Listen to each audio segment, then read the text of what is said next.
Hello friends, good morning, Radhe Radhe, जय श्री कृष्णा। आप सभी का स्वागत है मेरे इस नए ब्लॉग में। जैसे कि आप सब जानते हैं, अभी है मॉर्निंग स्कूल और मॉर्निंग स्कूल में सुबह जल्दी जगना ये बहुत मुश्किल काम है और दोपहर में 1 बजे रूम आना इस धूप में ये भी मुश्किल काम है।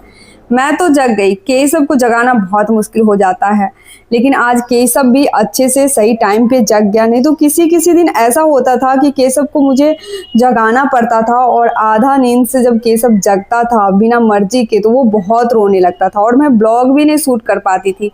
लेकिन आज का दिन काफ़ी अच्छा था कि केशव अपने आप जग गया था और वो खेल भी रहा था और मैं सारा काम भी सही से कर रही थी। नहीं तो जिनके घर में छोटा बच्चा होगा वो तो समझ पा रहे होंगे कि सुबह में अगर बच्चे को उसके मर्जी के बिना जगा दीजिए फिर वो कितना रोता है, गोदी से नीचे ही नहीं उतरते रहता है। और कभी कभी तो ऐसा भी बीच में हो गया था जब केशव के पापा भी नहीं थे और केशव की दादी माँ भी नहीं थी, तो मुझे केशव को गोदी में लेके ब्रश करना पड़ा और बिना नहाए स्कूल जाना पड़ा। मॉर्निंग स्कूल में काफ़ी दिक्कतें होती है। डे स्कूल में ये होता है कि केशव की नींद खुल जाती थी, मम्मी नहीं भी रहती थी तो मैं सारा चीज़ मैनेज कर लेती थी। लेकिन मॉर्निंग स्कूल में सुबह जल्दी केशव जग नहीं पाता है, क्योंकि रात में मैं कितना भी कोशिश करती हूँ केशव लेट ही सोता है।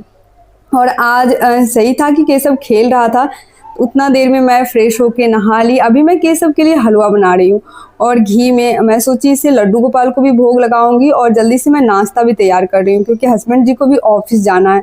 बीच में वो मुजफ्फरपुर चले गए थे क्योंकि उनका काम वहीं चल रहा था, लेकिन आज वो आ गए तो मेरे लिए काफ़ी ज़्यादा अच्छा है कि थोड़ा आसान हो गया है। सुबह के टाइम में केशव पे हस्बैंड जी भी ध्यान देते हैं, तो जल्दी से मैं नाश्ता भी बना ली और अब मुझे रेडी होना है।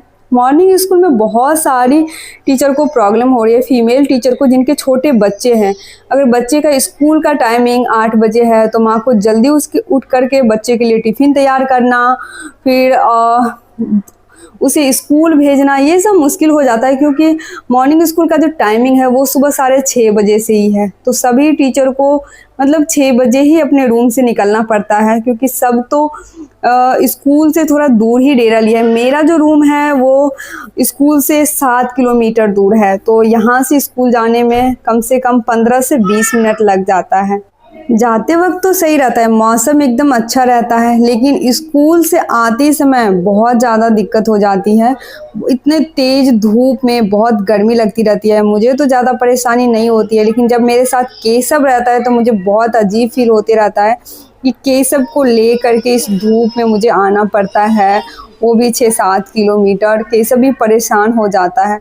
लेकिन ऐसी परिस्थिति देखिए 1-2 साल के लिए लाइफ में आती है। केशव थोड़ा बड़ा हो जाएगा तो ये सब प्रॉब्लम नहीं आएगी। अभी केशव छोटा है और माँ के लाइफ में ये सब दिक्कतें आती रहती है। इसके लिए हमें घबराना नहीं चाहिए। बहुत सारा कमेंट मैं पढ़ती हूँ, जो सिस्टर लोग कमेंट करती है उनके बच्चे हैं, पढ़ाई करने में दिक्कत हो। देखिए ये जो पीरियड होता है ना जिसमें आप माँ बनते हैं और बच्चा आपका जो छोटा होता है, कम से कम 3-4 साल से जो छोटा होता है, तो लाइफ में बहुत सारी परेशानी होती है। स्ट्रगल उस टाइम में हमें करना पड़ता है, चाहे आप जॉब कीजिए या नहीं कीजिए।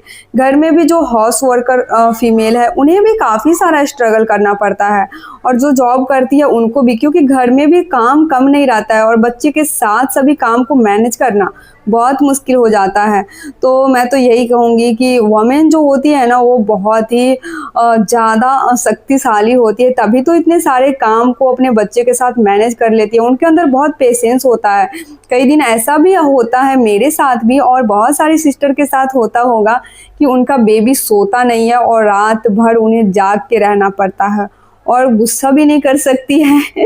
बाकी ऐसे रोज रोज जगना पड़े या बच्चा रोए तो गुस्सा भी आ जाता है। स्कूल में कई दिन मुझे स्कूल के बच्चों पे गुस्सा आ जाते रहता है, लेकिन केशव के ऊपर तो बिल्कुल भी नहीं। चाहे मुझे रात भर जागना पड़े और दिन भर काम करना पड़े तो भी नहीं। तो इसीलिए तो कहते हैं कि माँ से ज़्यादा प्यार इस दुनिया में और कोई भी नहीं कर सकता है। और ये एहसास तभी होता है जब आप माँ बनते हैं, और मैं बनी तभी मुझे ये एहसास हुआ।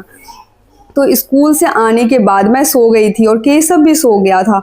और जगने के बाद फिर मुझे बहुत तेज़ भूख लगी और समझ नहीं आ रहा था मैं क्या बनाऊँ। तो जल्दी से एक आइडिया आया कि क्यों ना मैं रोटी का ही रोल टाइप से बनाती हूँ। ये बहुत जल्दी बन भी जाता है और खाने में भी बहुत टेस्टी लगता है, वो भी चीज़ वाला, क्योंकि किचन में चीज़ भी रखा हुआ था।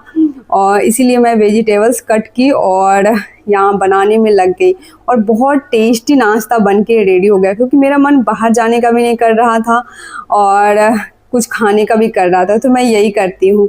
तो दोस्तों इसी तरह से अभी मॉर्निंग स्कूल में जब मैं अकेले होती हूँ, मेरे साथ कोई नहीं होता है, तो मैं मैनेज करती हूँ। नाश्ता करने के थोड़ी देर बाद मुझे बहुत तेज़ फीवर आ गई थी और मैं इस वीडियो को कंटिन्यू नहीं कर पाई। हस्बैंड जी ऑफिस से आए थे तो मेरे लिए दवा लेके आए थे। धूप में रोज़ आना स्कूल से ये बहुत मुश्किल हो जाता है। मुझे लगा कि इसी वजह से फीवर आ गई थी। आप लोगों को मेरा ये ब्लॉग कैसा लगा कमेंट करके ज़रूर बताइएगा। मिलते हैं नेक्स्ट ब्लॉग में।